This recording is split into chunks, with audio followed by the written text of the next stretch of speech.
right, welcome back, and now the discussions begins right now. Remember, a couple of days, it has been intense moments, especially to the university students, with some university already engaging in these demonstrations. Like today, we saw the University of Machakos, and one key area is the delayed capitation of higher education loans board, especially for the new student under the new funding model. So we just want to get, what is happening in this higher learning institution and what is the way forward. And to help me unpack this is Kirera Muchoki. Thank you so much for making time. Thank you for having me. I hope I got your name right. Yes, you did. Yes, right. you did. Well, with all, the back and push with petitions, student demonstrating, what is happening? What is going on? I think as every society is structured, whenever there's a problem, people become expressive. We've seen that from the French in the 1800s. We see that even during the World War. Anytime there's oppression, anytime there's a particular problem, then societies become expressive. We are no different. As university students, we feel as if we, first of all, are getting ignored and we are being downplayed as people who are integral parts of the society. I think one thing that people don't realize is that we are not in university for ourselves alone. We're here because we want to see this country move into greater heights in the next 10, 20, 30, 40 years from now. So you can imagine you're doing something for your country. I think that's very patriotic of us. But then you're not being capacity built well enough to get into such spheres to not only benefit ourselves but our own country, our fellow countrymen and women. I think it's a very, very sad state. All right. As university leaders, we're very concerned. Today was actually at the tip of the iceberg, I would say. Machakos University set precedents, but for us, eventually, when push comes to shove, then things will definitely go downhill. All right. Well, based on your conversation, you talk like as if you have an array of issues that need to actually be ironed out. I want you to get into specifics. What are some of these contentious issues that you feel like they are very critical and they need to be addressed as soon as possible, even as we chart the way for this particular discussion and how best we can actually improve this particular discussion? Yeah, so some of the things I'd like properly addressed or that are a big problem. As you said, capitation. What people don't know is that actually capitation for universities has been cut down. Currently, universities moved from a debt ceiling of around 61 billion. Currently, I think it's at 77 billion, if I'm not wrong, as per what Machogu said. And this is bad because, as I often say, students are at the bottom of the pyramid. Reason being, we are the most. The administration is somewhere there. The government is definitely at the top. But we're at the bottom of the pyramid. When pressure comes from above, then it always lands on the students. So this debt, this consistent shortage of money will always land on the students. The universities will charge students more money. It becomes a bit of a problem, not a bit, a very big problem, because now the students are going to bear that particular burden. So the capitation situation is just terrible. That's one thing that I can tell you for a fact. It's one of the very, very big problems you're facing. Secondly, with the categorization of help, recently it was changed from the whole vulnerable, needy situation to band 1, 2, 3, 4, 5. I don't know if you're aware of that. What that shows you is that, first of all, there's somebody who doesn't understand what exactly they're doing. The capitation has suddenly shifted. No reasons have been given. The goalposts have just been pushed just because somebody can. Parliament as well also had an issue with this particular amendment because it is in the law that there's structure as to how amendments should be made. So you really wonder, then who is right? Who should we trust? Is it this person who can shift the goalposts whenever? Is it this person who even the legislature of this great country can think is at fault? So who do we really trust? That's also a bone of contention. Well, that's a big question, like who do we really trust? So let me ask you this. You talk about some new changes being proposed? Have they actually, for example, the issue of raising school fees, have they raised from where you sit? Okay, yes, they did, though the review was done based off progressive historical data, I'll be honest. The reason I say this is because the university fees had not been reviewed for the longest time. The structure was null and void, it never really existed. They didn't know what exactly they were doing. That one I can tell you for a fact. So it was raised because times had to, the value had to change with time. Yeah, so for example, a course that was, a medicine course that costed probably 600,000 at a particular point had to increase. But again, it doesn't downplay the fact that it still becomes more and more expensive for the student. And the student is always still a property of the government. We are always meant to be under the government. So they should think about how to fund this particular student, at the same time balancing out the particular rates for their studies. So what is the general mood right now? I'd say the mood is very pensive. People are angry. And I think one thing that every Kenyan out there can agree, and everyone knows, is that there's nothing as bad as an angry mob. A mob is one thing, but an angry mob is just terrible. I think student leaders are gearing up to take more radical measures, more radical steps. As I said before, Machakos University is just the tip of the iceberg. More and more universities will start uprising against what exactly is happening. And I wouldn't blame anyone. I wouldn't even blame myself if I was to organize the same. Actually, it's because, as I said, it is an act of patriotism. It's not just selfish want for clout. If I wanted clout, I know where I would get it. Yeah, but if I wanted the best for my students, then we would do everything necessary for that. Right. Now, let's talk about now the real bone of contention. Now, the delayed capitation, especially to the first year students under the new funding model. And one of the areas that you say, like, they have been delayed fund, and nobody really knows the fate of these affected students. And this begs the question, has there been some sort of communication from the administration concerning the fate of the said student? Is there a memo or even information, just a clear communication that says from this period to this period, if this and this is not done, maybe we might be forced to actually, send it home? Is there such communication? From the university side, no. A reason being, universities work in a very interesting way. It's that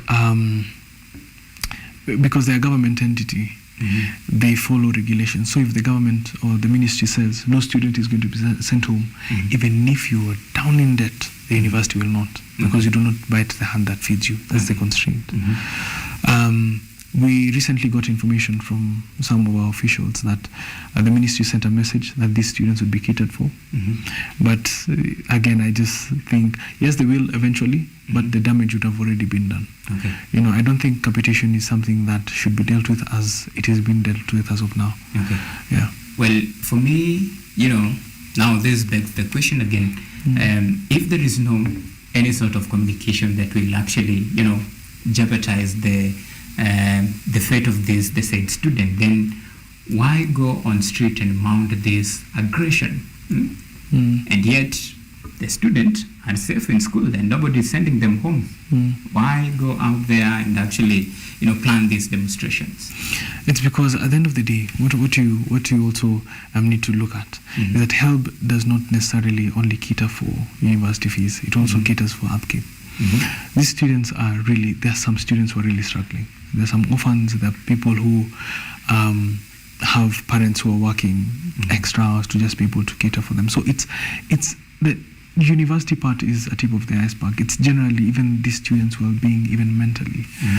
The other primary concern is, without a memo, you do not know exactly what's going to happen next. You're not sure when it's going to happen. You don't know if it's going to happen. And as you've seen the ministry shift goalposts, you're not even sure if what's being said or promised, which hasn't even been said and promised, will actually come to pass. We also have other pressing issues. There's that particular problem of the one man, one vote situation, where we'd prefer universal suffrage system rather than the delegate system. That's also another major concern, apart from the whole funding model and also the help disbursement. And also just small queries. For example, the government increased the help loan from, I think, 12 billion to 32 billion. But you ask yourself, if the government was really interested in the welfare of students, why increase loans instead of grants? You know, a loan will accrue interest. I think it's the best interest for an economist. All right. And we'll come to, you know, the allocation to different sectors. And I want to get this. Last week, the student caucus, of course, comprised of many student leaders across various universities and even tertiary institutions here in the country. And they had issued ultimatum, of which actually it lapses. It was supposed to happen this Tuesday, the mother of all strike. So what happened? Did you actually, you know, have change of thought? And not change of thought. Let's just say that there's a grace period you normally give people. Also, we live in a country where you might hold a demonstration without necessary arrangements, and it would be detrimental for each and every one of us. So it's not that we've backed down. In fact, there's a lot more that's meant to come in the near future. Very near future, and that one I can assure you. So let's just say that more arrangements are being made. Things need to be critical. We need to consider our students. We need to consider the necessary personnel who need to be informed. We need to be able to touch each and every facet. Again, also there's the issue of now the format has been changed. Now there's an extension of the time the first years will be allocated for funds. You know, it also brings another question: what exactly is happening? I think the next time that a demonstration is going to happen nationally, it's not going to be child's play. It's going to be something very big and impactful. Well, is there room for negotiation as all this happens? There are chance for dialogue. What is happening in the background? Yes, there is a chance for dialogue, but at this point, I can tell you for a fact, some people in government are not everyone. I respect and adore the president because I believe in his cause. But there's just some people within the government, and especially the Ministry of Education, who do not want to engage in dialogue whatsoever. I think it's that level of a bloated ego and also sheer ignorance that really also causes a bigger rift between us and such entities. When you talk about people who actually, you know, they don't want to engage in this dialogue, who are these people? Let me just mention the Ministry of Education as a whole. As an entity, I think they have generally gone wrong in a lot of things. If the universities are not complying with whatever they're saying, if the legislature of this country, which is a representation of each and every citizen in this country, is not for it, if professionals, pundits, are not for it, then it definitely means that they are the bone of contention here. It's the Ministry of Education. So they're the ones who I would say need to be, I don't know, overhauled or what, but something serious needs to be done. Otherwise, we are really risking our generation as we know it. All right. We'll want to take a short break. When we come back, of course, we'll be, you know, diving into more details, including the allocation, the budget allocation. Remember, the Ministry of Education was actually received a lion's share of this particular budget. And well, that discussion will be continuing after this short break. See you now.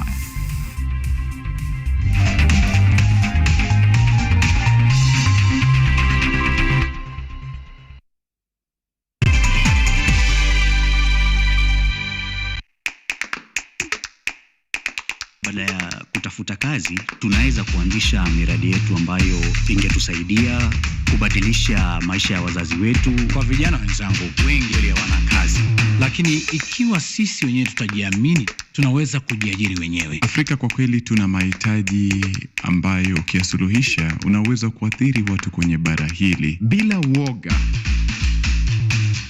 Watu huwa na uzalishaji zaidi, wanajawa na ujasiri, wanakuwa wabunifu na wanakuwa wenye maarifa.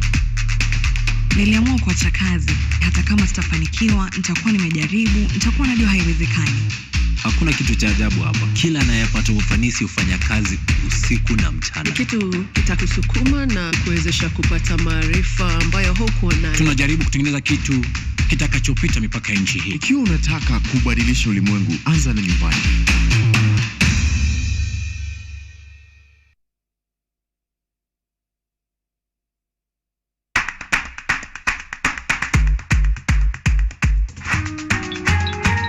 What are some of the ways through which you can develop these skills so that you are comfortably fitting into the job? You have to put yourself in positions where you are uncomfortable. Uncomfortable in the sense that you are not clear about what to do. Because I used to work a corporate job before. So when I left, I happened to visit someone's farm around this area. So this project is called Security Breach Detector and Readiness Familiarize. It is meant to be used to detect, detonate explosives. We'll tackle all the tough issues, discuss all the weird moments, and hopefully share a few laughs along the way.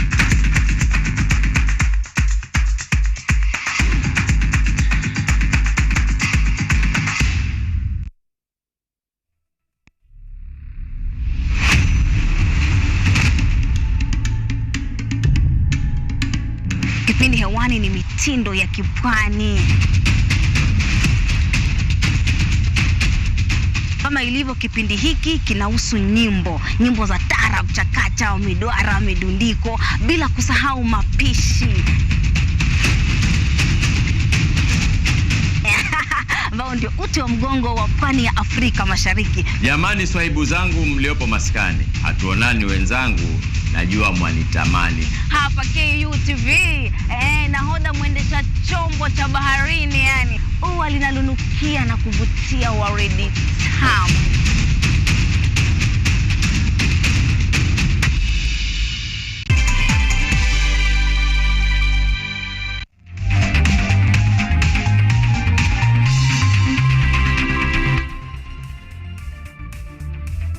Right, welcome back. Kirera Choki is still with us. This is a Technical University of Kenya president, or if you like the acronym, TUK president is here with us, and the discussion continues right now. And we're talking about, this contentious funding model that has really, sparked some sort of reaction and even debate among many key stakeholders, civil society groups, students themselves, and even some education stakeholders. Just some questions, some support, mixed reaction. But we just want to dive into it and see this model that was hailed as a game changer as far as dealing with the varsity cash crunch crisis is concerned. Well, this funding model, of course, many hailed it as one of the game changer as far as bridging the gap between the rich and the poor. So first of all, even before we take a look at the hit and miss, I want to take rather to get your account on this. Why you for the model, or you actually hold a different opinion? I actually hold a different opinion towards the model. Reason being, I think there is a much better way to look at it. Why can't we be able to subsidize rates for each and every person in the university structure? Because it's possible. It's very much possible. The weight of catering for each and every student and allowing them to probably pay a nominal amount altogether is very much possible. As I mentioned before, we did a particular paper in the beginning of the year that showed that it was quite possible for each and every student, especially for the data that we had. For example, in the year 2021, 2022, there were 356,188 students. The figures that we had showed that each and every student could be equally catered for, and they would just have to pay a small amount and get into university. So what this model does is that it brings an aspect of complexity. It brings a lot of variables, and variables that are not even, I would say, steadily measurable. Reason being, for example, one of the metrics was familial background, but data that people collect can be varied. How's it called? Parents die, things happen. So does it account for such changes? Does it account for such factors? It's a very, again, complex equation, and complex equations just bring more and more complications and problems. Yeah. All right. Did we ration this model? Yes, we did. Yes, we did. As I told you once more, if the legislature of this country is against it, it just shows something is wrong. The reason why we weren't ready is because from where I sit, we did not really analyze or understand what exactly is happening in the university space. The ministry called it student-centered, but there is no difference between the previous model and this current model as being student-centered. Actually, if it was meant to be implemented as per the Constitution and the Universities Act and that amendment of 2016, then it is still, quite frankly, student-based. They just changed the titles, added more complexity, just made things worse then. Yeah. So we definitely rushed into it, and we rushed into it blindly. And you see now it's biting us in the back. Reason being, now the categories have been changed. You ask why, nobody can tell you. The amounts have been changed. You ask why, nobody can tell you. It's because they never really got the chance to understand that particular system till the very end. Yes. But when you say there is no difference between this model and the previous one, look at this. The model proposed that for those students under the vulnerable and of course extremely needy, they get fully funded without paying anything, and unlike the previous one. Does it actually, try to some sort of balance between, who deserve what and under what, as far as giving, every child an equal shot to education? Don't you think it's try to some extent solve this inequality in education? To some extent it does. The concept in itself does. But if you were to look at, again, the variables involved, it poses a big question. People can fake. People can be able the rich can be able to pay off so that they can be able to get this particular allocation. You understand? It has so many variables that cause a very, very big problem. The previous model was actually quite interesting. In the year 2000, 1995, around there, the students used to be catered for I think 81.6% of their fees, and that is for each and every student. What's the difference between then and now? That's the big question that arises. The variables are a very big problem, and that's why I have my reservations about this whole situation. And another thing to look at is that it tipples the scale. It can tipple the scale. Reason being, you might be a needy student. No, you come from a wealthy family, you get a bigger loan, and you end up paying more for that particular loan. Let's say, for example, 55%, you're in the 55% bracket for the loan, and you also pay 7% for the household. That's around 62% you're paying for. If you're in a medicine course that's worth 3 million, your debt will be 1.8 million Kenya shillings. By the time you're at the age of 18, your parents don't have any obligation to actually cater for you. If they do, it's by the grace of God. So you have somebody who leaves the university, same ground, because you're all from university, all of us, but you're having a larger debt than this other person for one particular reason. You think that you're doing it because you're going to help, but at the end of the day, you're creating a monster because you're not seeing past that. All right. Well, to address this, first of all, we must ask ourselves the question, like, why are we here? Over the past, let's say, Minister of Education, if we were to consider the financial budget, Minister of Education got the lion's share of this budget, and this seemed to be a problem that actually, keep on repeating itself, year in, year out. So, how do we actually solve this? So what are you proposing as student leaders? What is the way forward to actually solve this, the popping crisis that comes in every, let's say, academic year, every year in, year out? So how do we face this? What are some of the proposals that you're actually bringing on the table, even as you look at the effect of what this cash crunch crisis is doing to learning institutions?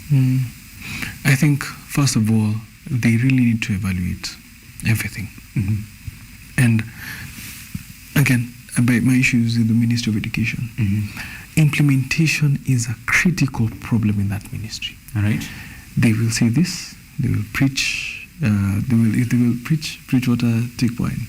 And that is exactly what they do. They will say that, we have this particular amount, 2 weeks after that, the budgets are cut.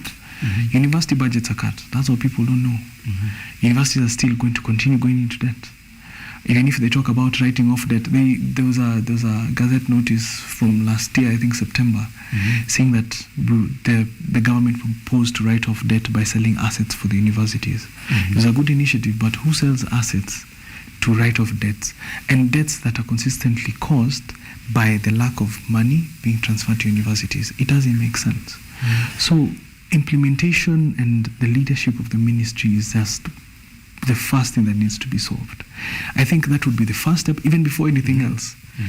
Then from there, things will just move in. Even as we wind up, does the ministry have money?